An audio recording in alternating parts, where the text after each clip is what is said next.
Assalamualaikum warahmatullahi wabarakatuh. Selamat malam pemirsa Vkom Channel. Kembali lagi bersama saya Iskan Tasya dalam program Bincang Kita. Pada malam hari ini bertempat di Aston Hotel Tanjung Pinang, kita akan berbincang-bincang mengenai cegah stunting itu penting bersama dua narasumber spesial kita, yaitu sudah hadir Ibu Hajah Rahma SIP MM selaku Wali Kota Tanjung Pinang. Selamat malam Ibu. Selamat malam. Assalamualaikum warahmatullahi wabarakatuh. Apa kabarnya Bu pada malam hari ini? Alhamdulillah. Alhamdulillah sehat. Dan juga kami mengucapkan selamat nih Bu atas gelar barunya, karena baru-baru ini Ibu Rahma baru saja meraih gelar S2-nya sebagai Magister Manajemen ya Bu. Selamat kepada Bu Rahma. Semoga ilmunya dapat bermanfaat bagi Kota Tanjung Pinang. Amin. Amin. Dan juga kita telah kehadiran narasumber kita yang kedua, yaitu Ibu Dr. Elviani Sandri, MPH, selaku Kepala Dinas Kesehatan, Pengendalian Penduduk dan juga Keluarga Berencana Kota Tanjung Pinang. Selamat malam Bu. Selamat malam. Assalamualaikum warahmatullahi wabarakatuh. Apa kabarnya Bu pada malam hari ini? Alhamdulillah sehat. Alhamdulillah sehat. Baiklah, dan juga di sini kita telah juga kehadiran ibu-ibu dari grup Majelis Sholawat Hubul Mustafa. Assalamualaikum ibu-ibu. Masya Allah, ini luar biasa ya, ibu-ibunya kompak sekali. Mulai dari pakaiannya hingga kerudungnya bahkan sama semuanya. Oke, nah pada malam hari ini kita akan berbicara mengenai stunting, mencegah stunting itu penting. Stunting adalah kondisi yang ditandai ketika panjang atau tinggi badan anak kurang jika dibandingkan dengan teman-teman seusianya.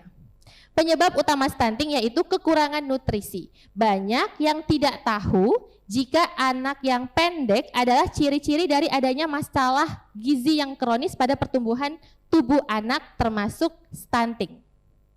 Hanya saja perlu diingat bahwa anak pendek belum tentu stunting, sedangkan anak stunting pasti terlihat pendek. Stunting memiliki banyak dampak negatif bagi anak, diantaranya terganggunya perkembangan otak, kecerdasan, gangguan pertumbuhan fisik, gangguan metabolisme, dan lain sebagainya. Lantas bagaimanakah cara mencegah terjadinya stunting pada anak khususnya di Kota Tanjung Pinang? Itulah yang akan kita bahas pada malam hari ini. Baiklah, tadi kita udah ngebahas tentang stunting, tapi mungkin saya mau bertanya dulu nih, karena di sini sudah ada Ibu Dokter. Mungkin Ibu Elviani bisa menjelaskan dulu sebenarnya apa sih stunting itu Bu? Kami persilahkan. Ya. Baik, terima kasih Mbak host. Seperti yang sudah disampaikan tadi bahwa stunting itu pendek, tetapi belum tentu yang pendek itu stunting. Nah, stunting ini ditandai dengan tidak sesuainya tinggi badan anak atau panjang badan anak dibandingkan dengan seumurnya, dan dia juga mengalami gangguan perkembangan, ya, gangguan pertumbuhan yang lainnya. Dan ketika ditelusuri lebih lanjut, dia juga mengalami infeksi. Infeksinya ini biasanya kronis. Ini terjadi karena asupan gizi yang kurang secara kronis, mulai dari dia dalam kandungan si ibu sampai dia berumur 2 tahun. Ya. Nah, pada masa itulah kita harus menjaga dan melihat serta memantau perkembangan si anak. Dan kita kenal namanya 1000 hari pertama kehidupan, 1000 HPK. Itulah yang penting kita kawal untuk anak-anak tadi supaya mereka tidak jatuh ke dalam stunting.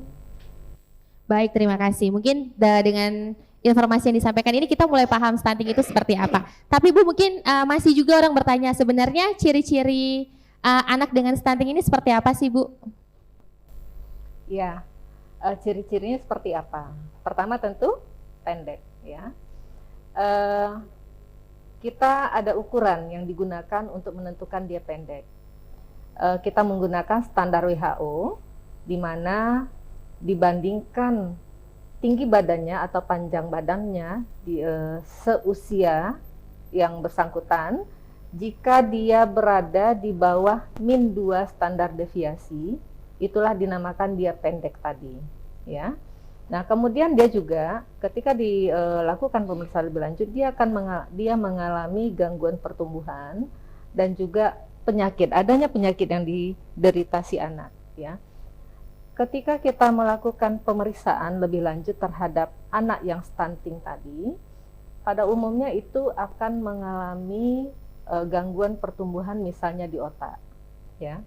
Dari hasil CT scan, pertumbuhan otak anak stunting itu dia tidak sama dengan anak yang normal. Kalau anak normal itu scan-nya hasilnya padat, tapi pada anak stunting itu otaknya berkurang, ya. Gambarannya tidak sepadat otak yang normal. Nah, artinya apa? Sel-sel otaknya itu kurang dibandingkan anak normal. Kita tahu bahwa sel otak itu adalah menentukan nantinya kecerdasan si anak, ya. Kecerdasan ini tentunya dapat dilihat pada usia sekolah. Dia apakah menangkap dengan baik pelajaran, bagaimana dengan kualitas pendidikan, ya, intelijensianya. Nah, ketika sekolah kita bisa melihat bahwa gangguannya mulai nampak dalam hal kecerdasan. Nah, jadi tidak bisa kita ketika dia pendek lalu kita katakan stunting, tidak demikian. Jadi ada gangguan pertumbuhan lainnya yang diderita oleh anak stunting tadi. Oke, terima kasih. Nah, selanjutnya tadi kita sudah mendengar mengenai stunting. Tapi saya juga ingin bertanya nih kepada Bu Rahma.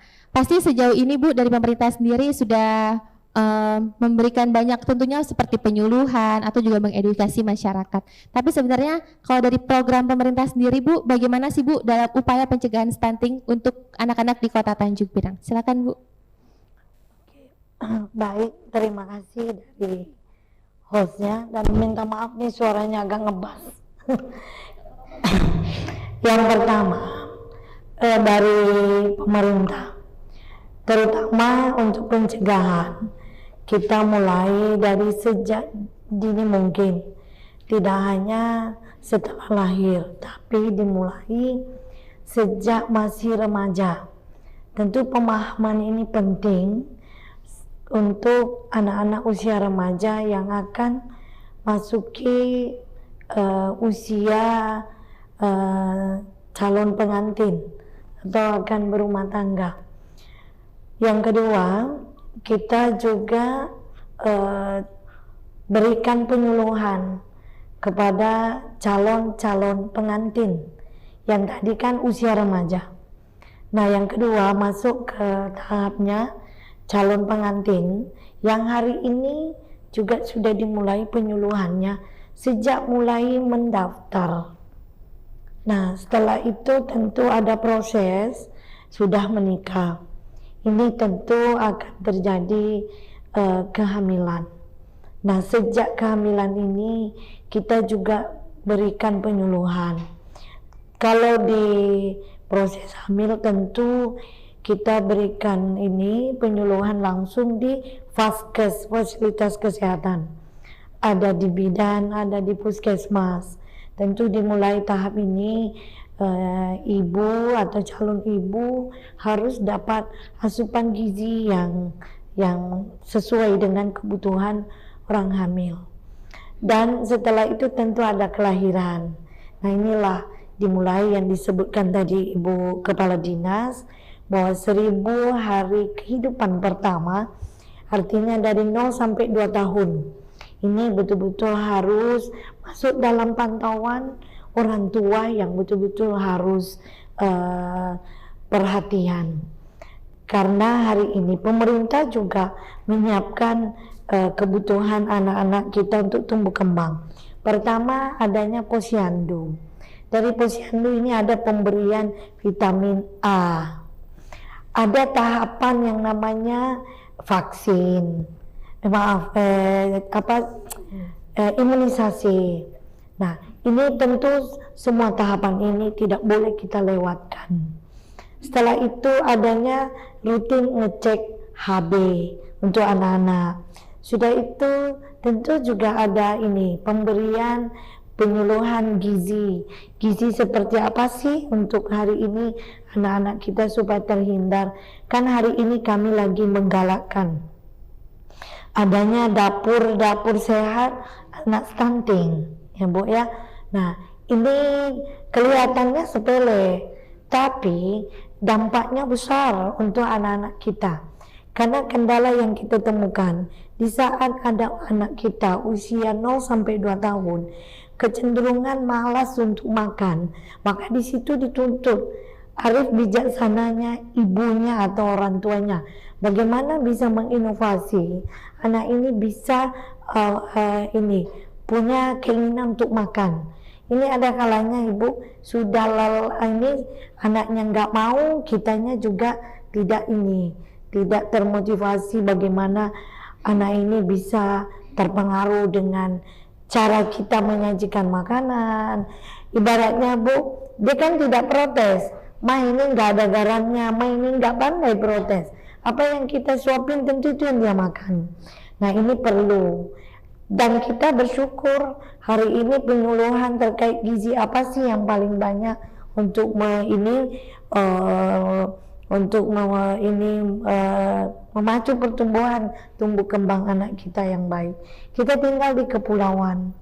Nah ini dimulai sejak ini kalau kita ikutin tahapannya dan rutin meriksakan ke Vaskes fasilitas kesehatan terutama posyandu, insya Allah mudah-mudahan kita bisa menghindari hal-hal yang tak diinginkan. Ini Bu mungkin yang tahap ini yang penting dulu ya. Kalau kita udah pahami, tentu kita mulai dari sejak kapan tadi. Oke, baik, terima kasih Bu Rahma atas penjelasannya. Baiklah pemirsa, tadi kita sudah memberikan penjelasan bagaimana itu stunting dan juga bagaimana upaya pemerintah dalam pencegahan dari stunting itu sendiri di Kota Tanjung Pinang. Jangan kemana-mana, kita masih akan ngobrol-ngobrol bareng dengan Ibu Haja Rahma dan juga Dr. Elviani. Tetap bersama kami di Vkom Channel.